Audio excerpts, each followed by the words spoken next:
మధ్యాహ్న భోజన కార్మికులకు సంబంధించి 3 నెలల నుంచి వేతనాలు రావడం లేదని, అలాగే కోడిగుడ్డు ఇతర బిల్లులను చెల్లించకపోవడంతో మధ్యాహ్న భోజన కార్మికులు అనేక ఇబ్బందులు ఎదుర్కొంటున్నారు.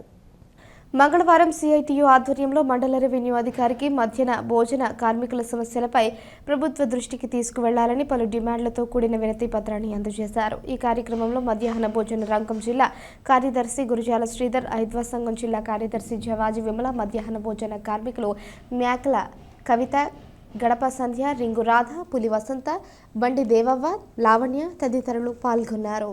ఏ రకంగా ఆరోగ్యంగా ఉంచడానికి వాళ్ళు ఫుడ్ పౌష్టికాహారం అందుతుందని మేము ప్రభుత్వాన్ని డిమాండ్ చేస్తూ ఉన్నాము.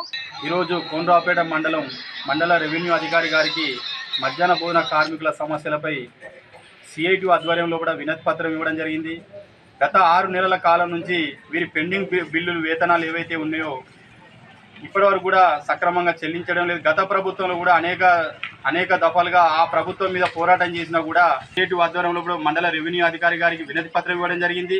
ఇట్లా ఎన్నో సందర్భాలలో పోరాటాలు చేసినా కూడా ప్రభుత్వాలు మారుతున్నాయి తప్ప కానీ కార్మికుల జీవితాలను మాత్రం ఎక్కడ కూడా వెలుగులు నిండిన దాఖలు ఇప్పటికైనా ఈ కాంగ్రెస్ ప్రభుత్వం అన్ని రంగాలకు సంక్షేమ ఫలాల రూపంలో అందిస్తుంది. కాబట్టి మధ్యాహ్న భోజన కార్మికుల సమస్యలపై కూడా విన్నవించి ఖచ్చితంగా వారి సమస్యలు నెరవేర్చాలని చెప్పి సందర్భంగా సిఐటి పక్షాన ఈ ప్రభుత్వాన్ని డిమాండ్ చేయడం జరుగుతుంది.